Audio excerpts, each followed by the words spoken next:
the weirdos featured on the show are downright disgusting, and what this weirdo brought along will leave you in shock. You here?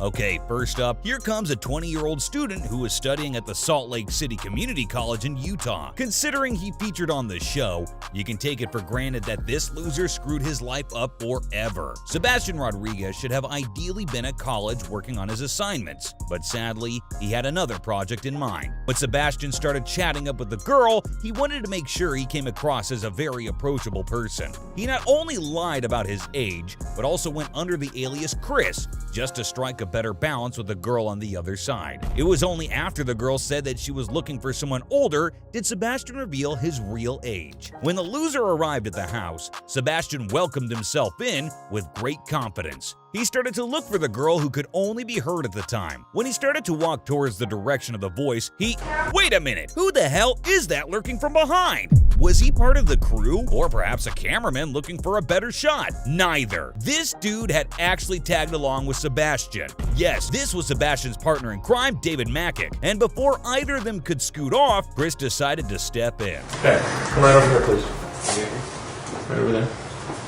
What we had here were two birds in a bush, and mind you, this was going to turn out to be a really thorny, prickly bush. Right from the get-go, Chris wasted no time to get down to business. While Sebastian looked like his soul had been flushed out of his body, David was barely fazed by the situation. He was so much at ease that anyone could easily pass him off as one of the members of the crew. When Chris got down to questioning, he first confirmed Sebastian's credentials, and then he moved on to David, asked him his side of the story. And who are you? Oh, I'm just the tag along. Yeah, he's just my friend. Just the tag along. And what's your name? David. Yep, washed his hands off right there, just like that. He actually sounded more like, don't get anywhere near my boss, I'm just the tag-along. I don't even know what I'm doing here. Well, like, as if. Honestly, Chris isn't dumb to believe that. David did tag along, but he was obviously aware of what he was tagging along for. By this time, you can see both the weirdos display different ways of exhibiting anxiety and restlessness. Sebastian was biting the hell off his nails, and David, he had a rather peculiar way to handle stress by constantly sipping on his drink. At this point, Chris was intrigued. I mean, he's seen some really vile men, but this was just pissing him off. In order to get him to stop, Chris tried to bring the focus on David and asked him this. What are you drinking there?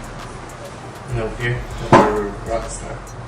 So it's just an energy drink then? Yeah. It looks like Mr. Tagalong is just going to stick to his drink for a little longer. Meanwhile, Sebastian started to beat around the bush. He first denied knowing the age of the girl, but when he found Chris holding up the transcripts in his hand, the weirdo gave up trying. As for David, he tried to shun down all the questions fired at him with just one reply. I'm just the Tagalong. Well, sure you are, but you did come, didn't you? However, David was in for a big shock as well. When Chris revealed the age of the girl Sebastian was here to meet, David's expression is thoroughly worth watching. Oh, she said.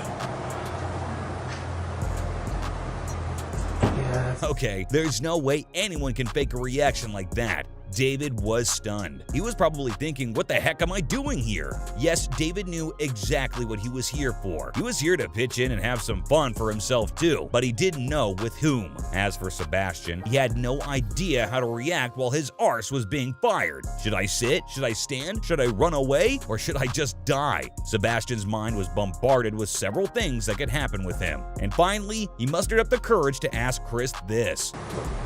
Am I in trouble, sir?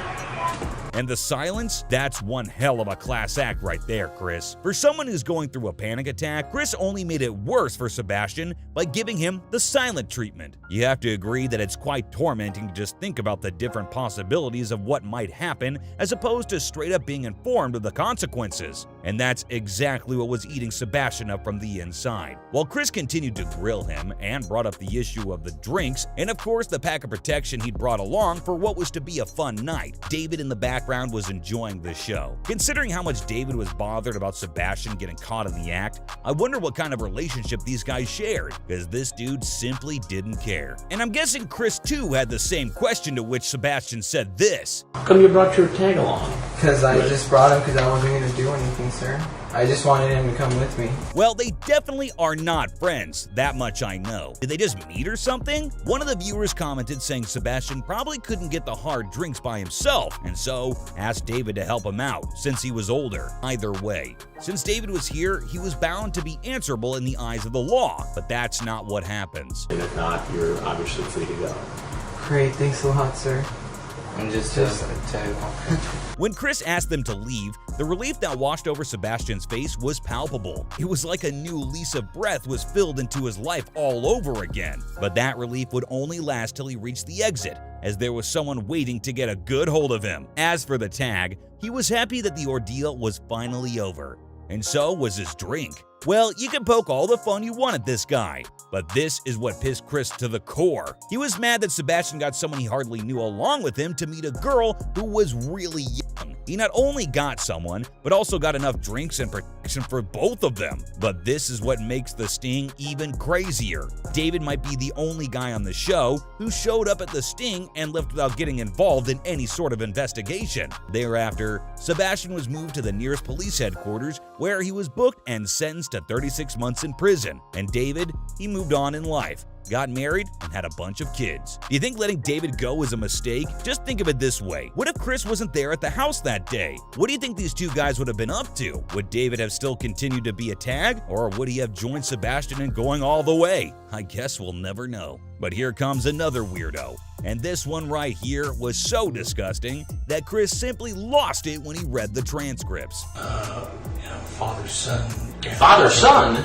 Yes. So this is the grandpa you don't want in your life, because this old man right here is actually the next weirdo on our list for today. Charles Harding, or simply Chuck, was all of 65 years old, but for some reason, he did not act his age. Chuck's chat with the boy he was in contact with online from the team might go down as one of the most disgusting chats to have ever been exchanged in the history of the show. When Chuck got in touch with the boy somewhere down the line, he got so engrossed in his dirty thoughts that he could not help himself but get all the demographics of the boy's body. The worst of the chat is still to come, but let me quickly show you a glimpse of what happened when Chuck made it to the Sting house.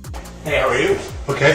Why don't you have a seat right around that stool there for me? Aw, it looks like the poor old grandpa's age finally got to him. I mean, just take a look at his reaction. Chuck was startled. He was expecting a puny little boy, but here comes a tall 6-foot gentleman all suited up from head to toe. So how do you get out of a sticky situation like this? Just lie the hell out of it till you get out. And that's exactly what Chuck decided to do. Would it work in his favor? Talk to him, possibly. I know, this weirdo couldn't even talk properly. He was barely able to even voice his thoughts. And yet, here he was trying to pull off an entirely different performance for the day. You'd think he had it in him to pull it off? Anyway, if you couldn't make out a thing of what he said, let me help you out. So apparently, there was this gentleman who called Chuck over because Chuck was selling a house. Wow, I have to give it to him. This was quite the storyteller. And mind you, his story is full of twists and turns. This man sure had a way with his words. But will it help him out of this mess he's in? When Chris started to read from the chats, good old Chuck could not believe what was happening. But did he know it? Nope. The man sat so still that it was hard to read his face. And when he finally opened his mouth, out came another hideous lie. Well, I have another person that uses my computer. Another person. Yep, why not? I mean, anyone could use your computer. Totally get it. But why is it that you are the one who showed up at the Sting house? When Chris continued to read the transcript, you can see how poetic Chuck really was. When the boy asked him if he was rich, this is how he replied. No, son. Rich only in love I have, and the care for you. Wow, precious words. But what kind of care, really? The man wanted to do everything right, from sizing up stuff to feeling it and caressing it till it ran dry. But what this weirdo reveals next made Chris lose his head. Military travel agency for 5 years, and then I was a government employee with the Navy. Yep, this man had worked not only for the Air Force, but also for the church in the past. And after all that, this is what he was doing? When nothing else worked, he finally admitted that he was the one who had chatted up with the boy. And well, the boy was in a gay chat room. So what was wrong with a little harmless chat? Again, just like he did earlier, he conveniently forgot about the boy's age. Well, I didn't really expect anything better from him anyway. But it's scary how many people this man would have come across in his whole life, and the kind of things he would have done with them. I bet this wasn't his first rodeo. All we have to do is just scan his browsing history, and I'm not going to be surprised if I find a ton of other illicit chats in there. But Chris had a more pressing question to ask. Do you know that it's illegal to send obscene material? You can see how Chris was minutes away from punching this loser's face. What this weirdo was here to do could have left an innocent person scarred for life. But apparently, this Gramps would have bailed out if the boy met the following criteria. If, I felt uncomfortable and I felt that he was, not... Just forget about everything, okay? The very fact that the boy was simply not old enough should have been enough reason for Chuck to say his goodbyes. Chris definitely gave him a good earful. And in one of his podcasts, he even mentioned that just having Chuck around literally disgusted him. This man is clearly rotting in hell right now. But this next weirdo was bowled over the moment he stepped inside the house. Wondering why? The reason behind his reaction is shocking. Come here and have a seat. No. I knew that. You know what? I know. Sit down, please. Okay. Keith Williams was beaming with confidence when he walked up the driveway and invited himself inside the Sting house. But everything changed the moment he saw Chris. Of course, finding another grown man in the house as opposed to the person they had been talking to is upsetting. But Keith's reasons were different. Can I give an interview? You're not going to give an interview. Keith actually refused to give an interview, which means he clearly knew Chris was here for one. Well, that's only because this wasn't Keith's first time. It was just another house, another setup, but the same old weirdo caught in the same old trap. You know how the crew lines up one weirdo after another at the same Sting house, right? Well, that's sadly how many there are out in the streets. So Keith showed up a little too early, and he actually drove past another loser getting arrested right in front of the house. He actually saw the entire climax of the Sting happening live in front of his eyes. But despite that, Keith wanted to take his chances. When he called the girl for a quick update on what was happening, he was told that it was some random thing that the cops had latched onto. So he waited for the cops to leave, and then circled right back into getting himself arrested. Talk about being desperate. But this is the reason Keith went through all the trouble. Bored. Honestly, look at my eyes. I just, What on earth? Bored? How can you even be this bored in life? Really? Have you got nothing else to do? Heard of anything called friends? Hobbies? Just chilling out maybe? No. Imagine if every bored person on the face of the earth shows up at random places like this. What do you make of a world like that? The sooner we pack such idiots away, the better. Because having them around is just no good. But this weirdo tried his best to talk himself out of the mess he was in. Anyway, I'll get rid of it and I'll never touch a thing again. I'll go to meetings, whatever you need me to do. Talk about being guilty. But what he did was to make Chris's job easier. Keith had just spilled the beans even before Chris got a chance to grill him. But when Chris held his ground and continued to read the horrendous transcripts, the weirdo had the craziest reaction I've ever seen. Yeah. I'm wrong. Do you understand? I'm telling you I'm wrong. This man is definitely getting on my nerves right now. And nope, not one small hint of guilt on his face. And when Chris brought up his past encounter in a similar episode from the crew's online history, this clown had only one thing to say. Get me inside your mind. What's going on? Just bored. I'm single. I'm bored. To hell with your boredom, man. What kind of boredom is this? I mean, get a life, bro. Okay, one last try. Now the cameras are out, and Chris has also revealed his identity. But let's see if our man here will finally own his shit or not. Drove by this house and saw police out front. Yeah. Yet you walked in here anyway. Bored. Like I told you. To hell with your boredom. Okay, let's just get rid of this bored soul and move on to this next weirdo who brought something so unexpected with him that for the first time ever, the crew had no idea what to do. He's got his child with him. Yep, that's right. Clifford Wallock literally brought his kid along with him. This is not a playdate for kids, buddy. Get that loud and clear inside your filthy head. How can a father even think of bringing his own child to commit such an offense? Apparently, he brought him along only because there was no one else to take care of him. Well, he could easily set another date with his online partner, or maybe even drop the kid off at a relative's. Or how about just giving up the whole idea, huh? No, that sounds more like it. I can't get over the trauma the kid must be experiencing right now. I will never be able to come to terms with this particular episode. And it's not just me. Everyone involved on that particular day was in for a shock they ever asked for. Just take a look at how ever so casually he's walking right inside the sting house with this kid. What was the kid supposed to be doing while this man was at his game, huh? The crew had no idea what to expect from a man who would stoop as low as this maniac, and it goes without saying that Chris didn't want to waste any time either. There is no way this could play out like any other regular bust on the show. The crew had to be very careful with this one. They wanted to make sure that the man knew he was in trouble, but at the same time, not alarm the child in any way. My point is, because your child is here, I think it'd be best if you just went ahead and left. Chris got straight to business, and this is one sting he will never be proud of. The TV presenter was very brief with the confrontation and let him go almost immediately. Now, this was going to be a very different kind of arrest. Sadly, the kid, no matter how much they tried, had to witness the arrest of his father. And all Clifford could think about at the time was this. Get arrested. Please give me my son, please.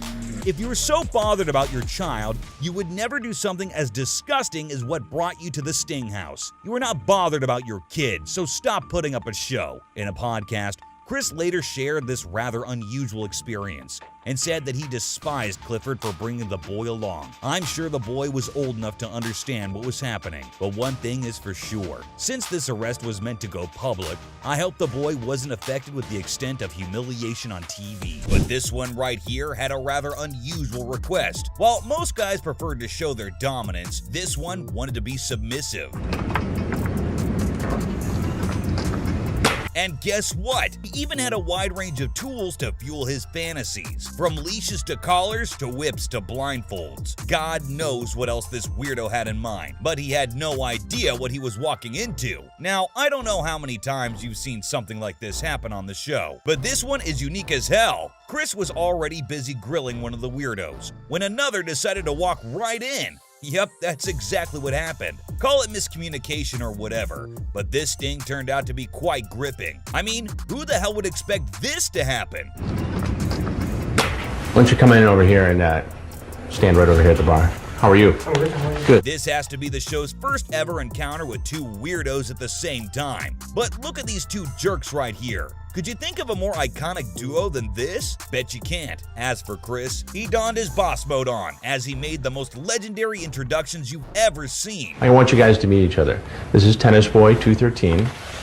And Tennis Boy, this is to Mistresses, right? Well, Chris, take a bow, my man. That's one hell of an introduction right there. You could see Tennis Boy behave like he had no part to play in anything that was happening around him. While Save Two Mistresses, yeah, I know how cheesy that sounds, but that's what Yazan preferred to go by. And this jerk was left perplexed. He was probably thinking, what the hell have I gotten myself into? Well, no idea. And who are these men chilling at the house? No idea again. Well, Yazan was the one who looked startled all this while, but Chris asked him next, left Tennis Boy confused. Did you bring your collar with you? No. Wait, what? What's with the collar now? Well, allow me to give you an idea of what was behind this 26-year-old's filthy mind. To the world, Yazan was an ex-Jordanian basketball player who was currently a student and personal trainer. But to her, he wanted to be a dog. No, I am not kidding. And if you don't believe me, then take a look at this. We can't get too detailed, but we can say he prefers to be treated like a dog. He sends live video of himself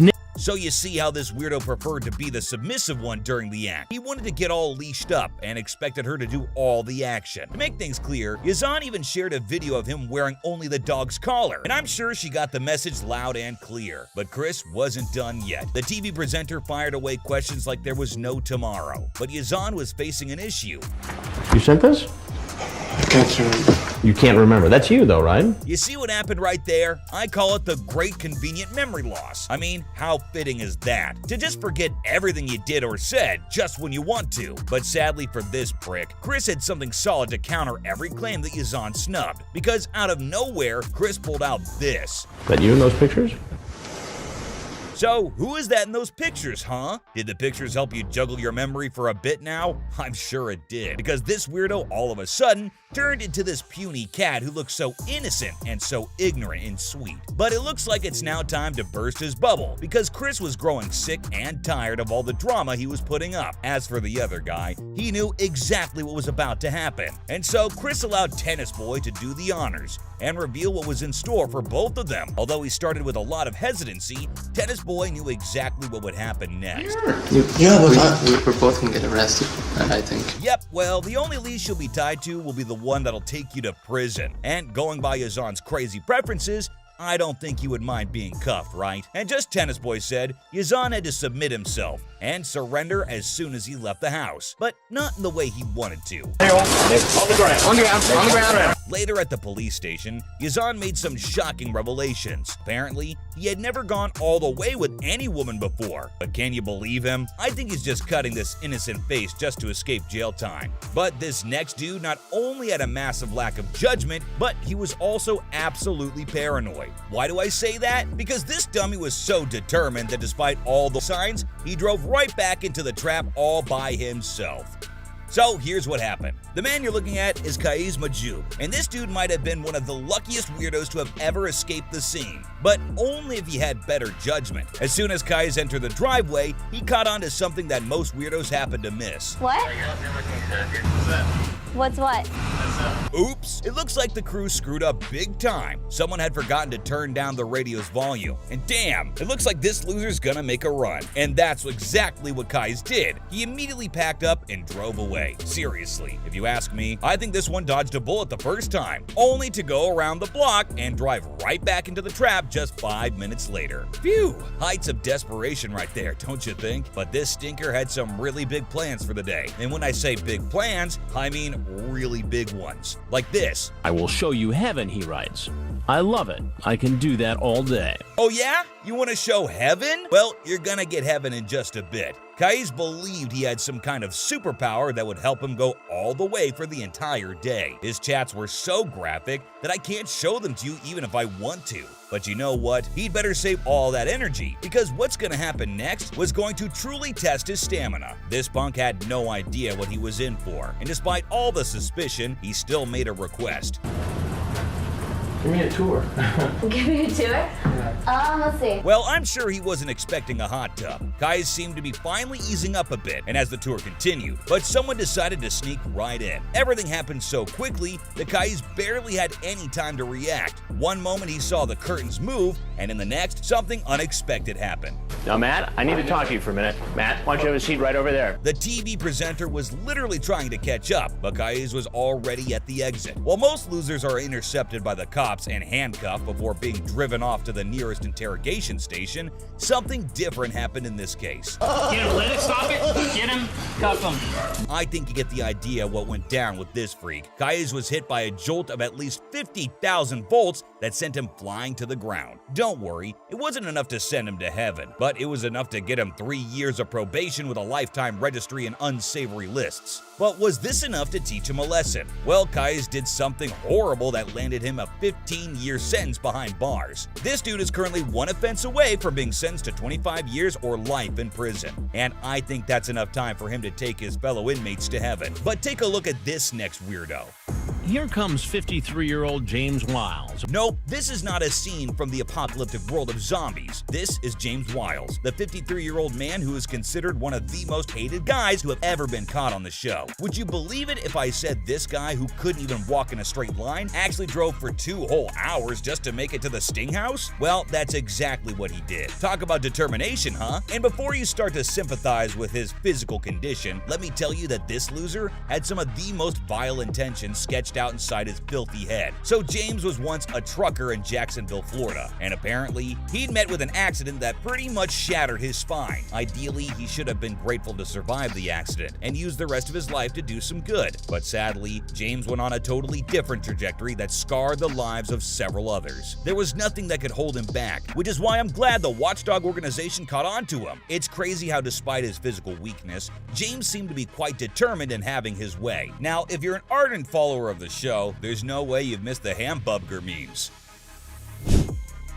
Yep, that's the same guy I'm talking about right here. This weirdo is known not only for his rather unique screen name, but also for his explicit chat. He first started the conversation like a madman who was insanely in love. Mind you, he was apparently crazy in love with someone he'd not even met. The living zombie also promised to be really gentle while he went on her. But that's not all. He had a very specific request to make. He wanted to see her in nothing but pink and Wow, that's some fantasy right there. And defying all odds, James kept his promise and showed up right on the dot.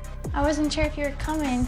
Oh yeah, told you I'd be here. Sorry I had to cut the clip right there because James started to stimulate himself just as he took a seat. This man was clearly sick in his head. I mean, that grin on his face gives away a lot more than it should, and his body language was screaming out to everyone around to be on high alert. Losers like this one could go to any extent to get what they want, and Chris had to actually cut his interview short because of this very reason. Can't take chances with maniacs, right? So when Chris revealed his true identity, the rest of the crew popped out to reveal themselves. But nobody was ready for one of the craziest things that James had to say about his condition. Now, mind you, this is the first time on the show that someone was saying something as hideous as this. I'm past that state now. So I'm telling you the truth. I am past that. Wait a minute, do you want me to believe that your little guy down there was dysfunctional? Then why even show up at the Sting House? To flaunt your weakness? Well, I don't think so. But James continued to play pretend throughout the interrogation. However, nothing could save him from the clutches of the law and order. But this next guy had some really deranged ideas when it comes to making love. While James wanted to be as gentle as a cat, yeah, he actually said that, this next loser wanted to do stuff with the cat. Ew! That sounds absolutely demented. But this guy proved that he needed the much-hyped shock therapy that is used to treat lunatics. If not, who in their right mind would walk into a stranger's house looking like this? He's walking into the living room. Emily, call out. Hey, just take a seat at the table. I'll be right there. Gosh, I still can't believe he actually did that. How desperate was he really? The man we're looking at is Marvin Locken, and I'm actually at a loss for words to describe him. I really wonder what he expected would happen. I mean, in a world where people are so insecure about their looks, I think we've got something to learn from this guy. He probably thought he was Aquaman, but there was someone who was ready to throw water on his face. Want to explain yourself? Grab that towel right there, please. That's one hell of an entry right there, Chris. I mean, obviously Marvin was stunned to find Chris on the other side of the door. And considering the very compromised position he was found in, I hope he feels embarrassed for life. And of all the things he could tell in response to the reason he was at the Sting House, this is what he had to say. Making a mistake. Making a mistake. You drive into somebody's driveway, walk into their house. Well, I'm glad you realized that, you prick. But showing up at the house bare bottom was the least of Chris's worry. Because once you delve into the chat logs, you'll realize how whacked out this monster really was. Yes, that's exactly what he was. To top it off, this jerk actually admitted that something would have happened if Chris hadn't shown up to ruin all of his plans. He was pretty positive of going all the way, and he had absolutely no shame or remorse in admitting it. But what was the plan exactly? Chris had a very crucial question to ask in this context. What was your plan with the cat? I don't know, I was just being stupid with that. Look at the attitude of this guy. Some nerve you got right there, man. Like, are you for real? So what's with the cat and the whipped cream, you ask? This piece of junk wanted the girl to experiment with the cat and get some practice before trying out the same thing with him. And what's more, he wanted to watch all this unfold right before his eyes, because that's the only way he could guide her and instruct her better. How thoughtful, right? And to top it off, he made more claims that I simply cannot believe. This is the first time, which will never happen again, I can tell you that for now. I really can't understand what was so funny about it, and I don't even think it was his first time. Do you believe him? I for sure don't. Well, at this point, I don't even care if it's his first time or not. However, I do hope it's the last. This loser deserves the worst possible punishment ever, but this next weirdo made one of the lamest excuses I've ever heard on the show. He definitely wanted to give the relationship a name, but what he ended up saying was just plain wrong. I mean, just look at this guy. I don't think there was anything alarming about him. If you ask me, he looked like someone who was excited to just make it to the Sting House. Nobody would have ever guessed that behind all that energy beaming out of this weirdo, there was something very sinister. The man you're looking at is Jerry Wayne, and this guy actually sparked off rumors of an unexplainable conspiracy. But let's cut to the moment he entered the house, and you'll soon understand why people couldn't stop gushing about him. In every other Sting, we've always seen someone invite these morons into the house. But Jerry decided to not only invite himself in, but also do this. Any kind of workout today. Say what? I had a nice little walk today. Yep, that's my very eager man who wanted to start a conversation even before checking if there was anyone at the house. I mean, why not? Just walk right in and start a conversation like you've been around forever. And if you were able to catch what he was saying, Jerry was talking about something on the lines of starting his workout sooner and how he headed out for a walk. That's when Chris interrupted him and asked him this. Where did you have to walk from? Oh, way. Well, I guess you simply cannot unsee what you saw now, can you? I mean, this moron had quite an unusual way to describe where he came from, and these few seconds were enough for him to become the butt of all jokes. People started talking as if Jerry was some kind of an extraterrestrial being. Like, this viewer believed Jerry hailed from a place which was possibly 700 God knows how many million light years away. Obviously, that was a PJ, but Chris actually acknowledging the place like it really existed made this segment that much more entertaining. But that was not the only reason people thought Jerry was unearthly. The more he spoke, the more alien he looked. And no, I'm not kidding, okay? Tell me you don't find this weird. Outside to say hi and meet a friend. Hi and meet a friend. Yeah, but I probably got the wrong address. The wrong address. Did you see that? I couldn't really take my eyes off him. Why does it look like his mouth was somehow disconnected from the rest of his face? One of the viewers even wondered if he was wearing someone else's face. But that isn't the most disturbing thing about him now, is it? Most morons usually try to explain their position by trying to convince Chris that they were some sort of mentor or educator or even protector. But this one's brains work differently. Of all the things he could say, Jerry said this. Be a big brother or not? Big brother. Aspect, yes. Yeah, right. He just wanted to be a big brother who came to give some much-needed brotherly advice. But you know what, Jerry? It's really hard for me to believe that when you were the one who shared some really explicit pictures online. What sort of a brother does that? It's just gross to even think about it. But who knows? There may be crazier weirdos with even crazier ideas waiting to gate crash the Sting House in the future.